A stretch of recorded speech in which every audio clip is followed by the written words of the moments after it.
Movie के start scene में हम सब व्यूअर्स एक छोटे से बच्चे को देखते हैं जो कि बीच के किनारे खेल रहा होता है।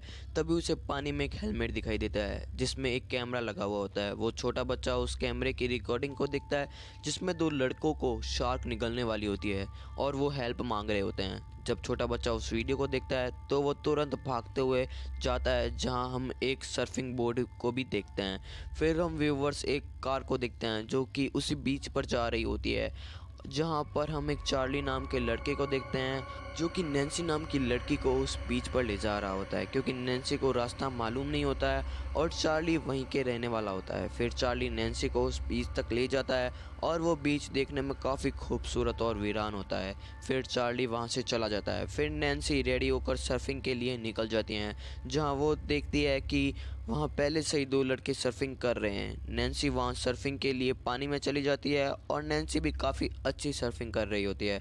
फिर नैन्सी को वहाँ दो लड़के दिखाई देते हैं और वो दो लड़के नैन्सी से बात करने की कोशिश करते हैं लेकिन नैन्सी उनकी लोकल लैंग्वेज को समझ ही नहीं पाती है। फिर नैन्सी और वो दोनों लड़के साथ में सर्फिंग करना स्टार्ट कर देते हैं जहां वो तीनों काफ़ी इन्जॉय करते हैं। तभी नैन्सी किनारे पर रेस्ट करने के लिए चली जाती हैं जहां पर नैन्सी के बहन का वीडियो कॉल आता है। नैन्सी अपनी बहन को बताती है कि मॉम ने जो लोकेशन बताई थी वो काफ़ी खूबसूरत है। फिर हम व्यूअर्स नैन्सी के फादर को देखते हैं जहां हमें पता चलता है कि नैन्सी के मदर की हाल ही में देहांत हुआ है। अपनी मदर का देहांत होने के कारण नैन्सी अंदर से टूट चुकी है और उसके फादर नैन्सी को वापस घर बुलाते हैं लेकिन नैन्सी कॉल डिस्कनेक्ट कर देती है। फिर नैन्सी वापस सर्फिंग के लिए निकल जाती है जहां उसे खून ही खून दिखाई देता है जहां हमें पता चलता है कि आगे वेल मरी हुई है और नैन्सी उसे देखकर हैरान हो जाती है। लेकिन तभी नैन्सी पर एक शार्क अटैक कर देती है। नैन्सी का सर्फिंग बोर्ड भी टूट जाता है और नैन्सी के पैर पर शार्क काट लेती है और एक सेकंड के लिए हम व्यूवर्स केवल खून ही खून देखते हैं लेकिन नैन्सी बहादुर होती है और वो शार्क से बचकर उस मरी हुई वेल पर चढ़ जाती है जहां पर नैन्सी उन दोनों लड़कों की जीप देखती है। नैन्सी हेल्प हेल्प चिल्लाती है लेकिन उनको ये आवाज़ सुनाई नहीं देती और नैन्सी फंस चुकी थी उस खूबसूरत और वीरान बीच के अंदर। और दूसरी तरफ वो शार्क वेल की तरफ तेज़ी से आ रही होती है लेकिन नैन्सी ठीक समय पर वहां से जंप करके एक चट्टान तक चली जाती है जहां हमें पता चलता है कि नैन्सी एक नर्स है और वो अपने लॉकेट की डोरी निकालकर अपने ही पैर को ठीक करने लगती है।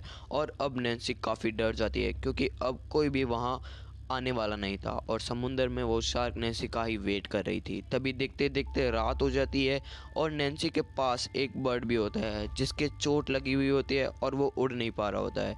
नैन्सी को भूख भी काफ़ी लग रही होती है और समय होता है रात के 1:21।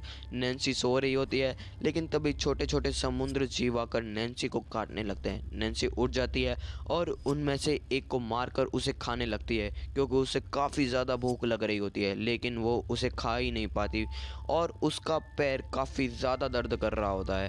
तभी हमें वहाँ पर एक आदमी को देखते हैं जो कि शराब पी रहा होता है। नैन्सी उसे हेल्प मांगती है। नैन्सी बोलती है कि वहाँ मेरे सामान में एक फ़ोन पड़ा हुआ है उससे आप जाके कॉल करो। वो नशे में धुत होता है, नैन्सी के सामान के पास जाता है और नैन्सी के पैसे और फ़ोन लेकर उसे जेब में डालता है और उसी का बैग लेकर वहाँ से जाने लगता है। नैन्सी बोलती है कि तुम वो सब रख लेना, मैं तुम्हें और भी ज़्यादा पैसे दूंगी।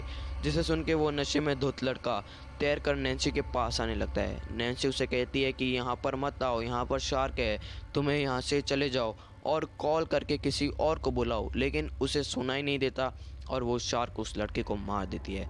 जहाँ सुबह हो जाती है, नैन्सी सो रही होती है, तभी वो दो लड़के भी वहाँ आ जाते हैं। नैन्सी कहती है कि यहाँ पर मत आओ, शार्क है, लेकिन वो दोनों लड़के कहते हैं कि यहाँ पर शार्क आती ही नहीं है। तभी शार्क आकर उनमें से एक साथी को मार देती है। वो दूसरा बचते हुए नैन्सी के पास पहुँचता है। वो पहुंचने ही वाला होता है लेकिन तभी शार्क उसे भी नहीं छोड़ती और उसे भी मार देती है जहां नैन्सी अपने बचने की सारी उम्मीद तोड़ देती है और वहां धूप भी काफ़ी तेज़ होती है। तभी नैन्सी को उस बंदे का हेलमेट दिखाई देता है जिसमें कैमरा लगा हुआ होता है जहां शार्क आगे चली जाती है और नैन्सी अपने वॉच पर 31 सेकंड का टाइमर लगाकर उसे लेने के लिए चली जाती है जहां शार्क भी नैन्सी का पीछा करती है लेकिन नैन्सी उस हेलमेट को ले आने में सक्सेसफुल हो जाती है।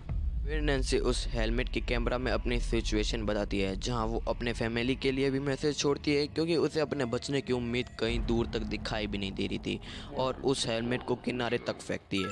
लेकिन तभी पानी ऊपर आने लगता है, और पानी चट्टान के ऊपर आने लगता है, और पानी उस चट्टान में अंदर चली जाती है। वो चट्टान पानी के अंदर चली जाती है, जहाँ नैन्सी भी पानी में जंप कर जाती है, जहाँ काफ़ी सारी जेलफिश होती है, और एक जेलफिश नैन्सी को काट भी लेती है।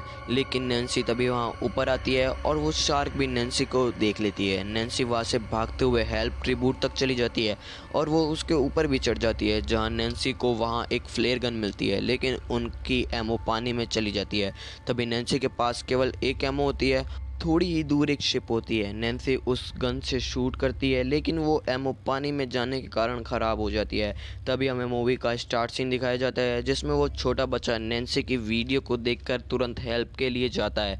फिर हम उस शार्क को देखते हैं, जो कि हेल्प ट्रिब्यूट को डिस्ट्रॉय करने की कोशिश कर रही होती है, और वो उस हेल्प ट्रिब्यूट को पूरे नीचे ले आती है। तभी नैन्सी वाटर में जंप कर जाती है, और वो गहराई में जाने लगती है, जहाँ पर उसे एक नुकीली चट्टान दिखाई देती है। तभी नैन्सी साइड हो जाती है, और शार्क की उस चट्टान से टकराने के कारण उसकी मृत्यु हो जाती है।